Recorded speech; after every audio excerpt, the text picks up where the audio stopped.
Ligi ngazi ya wilaya imehitimishwa kutoka katika uwanja wa Sheikhoum. Tumeshuhudia michezo miwili ambayo imechezwa katika uwanja huu, kumpata mshindi wa tatu lakini pia mshindi wa finali kwa ujumla. Na katika kumtafuta mshindi wa tatu tumeshuhudia mchezo kati ya vijana hawa wa Original kutoka Busanda lakini pia Busula Sport Academy. Mpaka dakika 90 zinakamilika, vijana wa Busula Sport Academy wakiibuka na ushindi wa goli 2-1. Lakini mchezo ambao ulikuwa unasubiriwa kwa hamu na mashabiki walio wengi ni mchezo wa finali kati ya Katunda FC dhidi ya Young Star. Mpaka dakika 90 zinakamilika, Katunda FC wameibuka na ushindi wa goli 3 bila majibu. Katika mashindano haya mgeni rasmi alikuwa ni mheshimiwa Jacqueline Isalo, diwani kutoka kata ya Ngokoro, ambaye ametoa zawadi kwa washindi. Mshindi wa kwanza ameondoka na kitita cha shilingi 600,000, mshindi wa pili akiondoka na 500,000 na mshindi wa tatu ni 500,000. Zawadi mbalimbali zimeweza kutolewa kwa golikipa bora, timu bora, timu yenye nidhamu. Zote hizo zimetolewa kutoka katika uwanja huu wa Sheikhoum. Langu jina ni Captain Beka. Finali hii niwapongeze timu zote mlioshinda, lakini hata wale ambao wakufika hatua hizi niwapongeze sana. Lakini niwasihi vijana, niwaambie michezo kwa sasa ni ajira, na ndio maana mnaona serikali iko hapa. Tunaye afisa michezo kutoka manispaa. Lakini niwapongeze pia chama cha mpira Shidifa kwa kuweza kuandaa mashindano haya kila mwaka.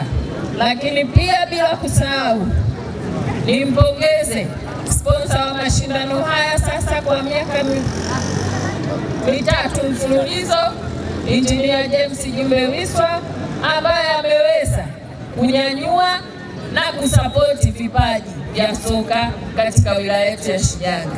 Kwa hiyo tuendelee kuwaombea masponsor wote ambao wanaitakia mema Shinyanga yetu ili soka lizidi kuwepo na soka lisife.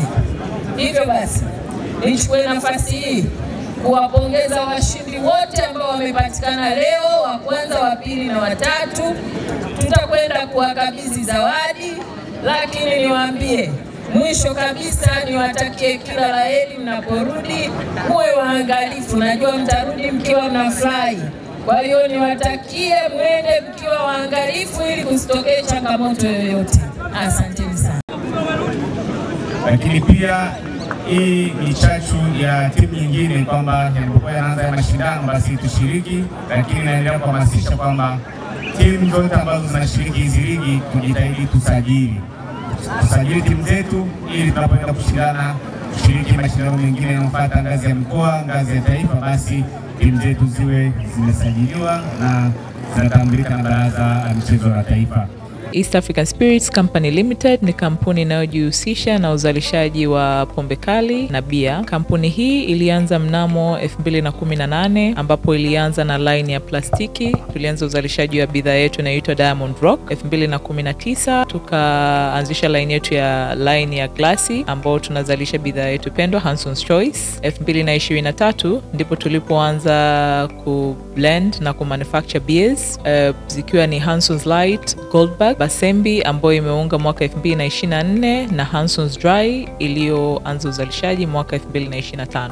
Bidhaa zetu ni bora, salama, zimethibitishwa na TBS, lakini pia zina key element au niseme ni zina sifa kuu ya kutokuwa na hangover, kutokuwa na harufu mbaya, na pia zina bei nafuu kwa kila Mtanzania.